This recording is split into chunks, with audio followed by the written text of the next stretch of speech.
Hey guys, I've been wanting to document some of my HVAC stuff.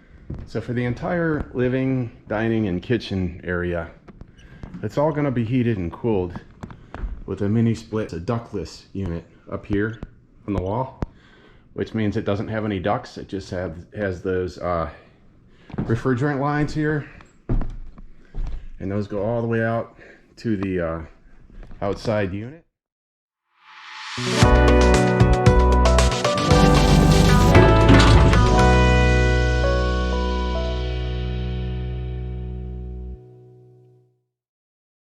The back half of the house, the bedrooms in the area back here, minus the bathrooms, because the bathrooms are going to have heated floors. Well, in here, this is the master bed. I'll have a supply over here coming up right there. I wanted to put it in front of the window, but there's joists in the way, and it would have been a mess. And then the return for this area here is going to be a grill up in that area, which will come down the wall cavity. You see I have a hole covered there as well. And then I can take you to the guest. And the guest bed, I have the supply right under the window here. You see there? So that's a bonus, that's what you want. And then return is right where that X is up there. And the idea is I wanted to bring air through the room and return on the other side. I've got a vent switch there, and I'm putting a vent switch in each bathroom. And that vent switch will control a centralized vent system. So anytime I turn on one switch, all vents will kick on. One vent, there's a box up there, I don't know if this is coming out, but it actually pulls air from both bathrooms, an area in the kitchen, with the bathroom over by the garage. So let me take you to the basement and show you what we have going on down here.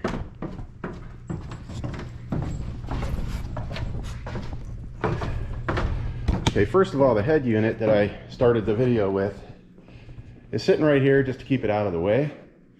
It's an MSZ FS12NA. That means 12,000 BTUs, and that's roughly 1 ton. Here's the return grill that we spoke of in the bedroom.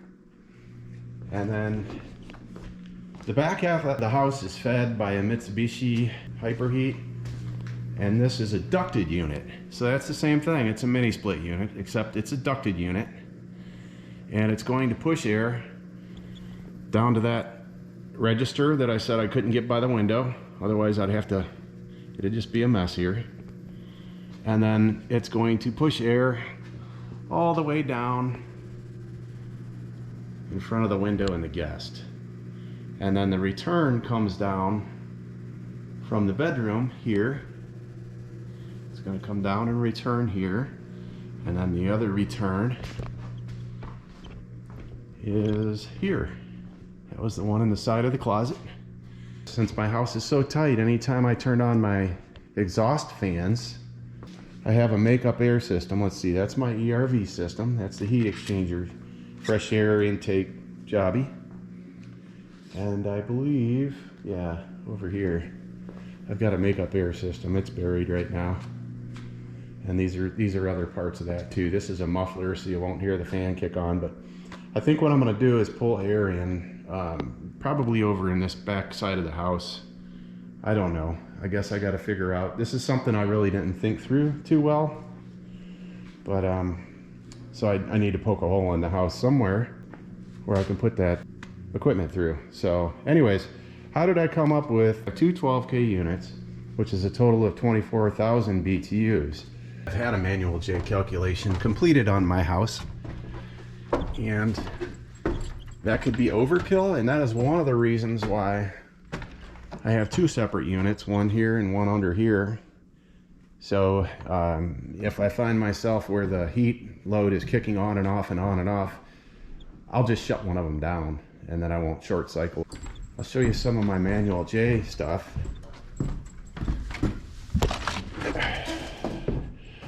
There's a couple different studies. One's manual J, that's a load calculation, a manual S, which is an equipment selection, Manual D, duct design. Manual T, air distribution.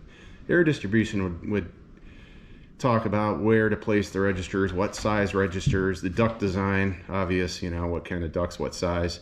And equipment selection would kind of come down to what unit is best for humidity and everything there. So let's see, what's this? Oh, that's just an instruction manual here.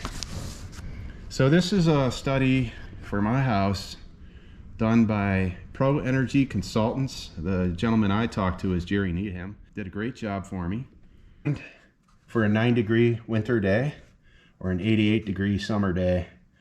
And the target conditions are heating it to 70 degrees or cooling it to 72 degrees. And you can see there's different humidity levels. So the way you do this is you also calculate the amount of CFM in your square footage, the area where the supply and exhaust is, your returns. And here is the square footage of each area of the house with the heating load of each area of the house. Oh, I should mention that BTU is for the entire house. It includes the basement. See, the basement square footage is considered here. Here's some of the, let's see, here's some of the information, like what kind of wall is it, your partitions, your type of windows, your glazing, etc. So that's how you come up with that kind of thing. Now, I did the manual J. I printed this out and stuck it on here on my label printer, so I'd have it in front of me. So I did the manual J, which is a load calculation. I mean, that's your starting point. You don't want to go out and buy equipment without knowing what your heat load is or your cool load.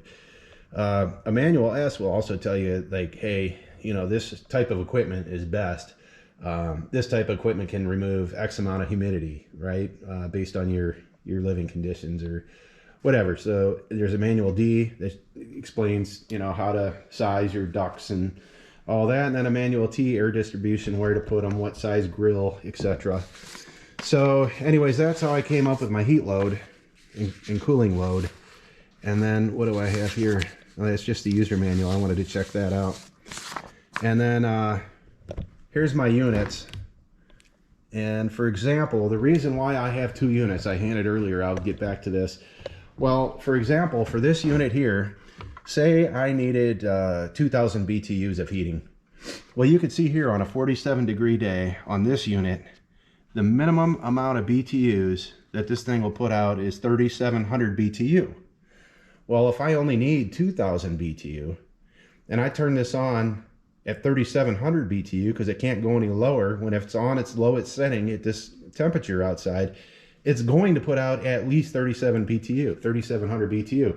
What'll happen is it'll blast that to the house, it'll heat it up very quick, it'll shut off, the house will cool, and it'll just keep turning on and off. It's called short cycling, and it's very bad for the units, it's bad for the pocketbook, it shortens the lifespan of the equipment, on and on.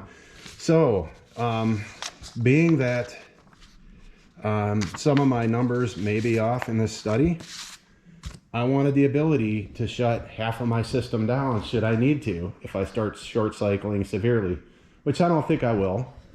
But since I have 2 completely separate units, this unit here is disparate from the back half of the house, I could shut this unit down and just heat the entire house off that unit back there, or vice versa. So that's kind of how I got at it.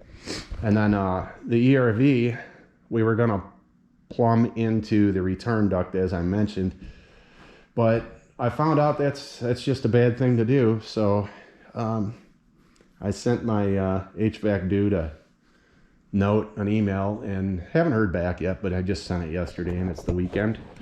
But here's one of the returns for the ERV. That goes down here, and it's just open under there. So I got to figure out where I want my returns and my supplies for the ERV, and it looks like it's going to be a little more work than I expected, and obviously more work than they expected. So that's where we're at. That's kind of an update on the HVAC system, and appreciate you hanging around. I got more wiring. I need to put in some more outlets, and just plugging away here. Have a good one.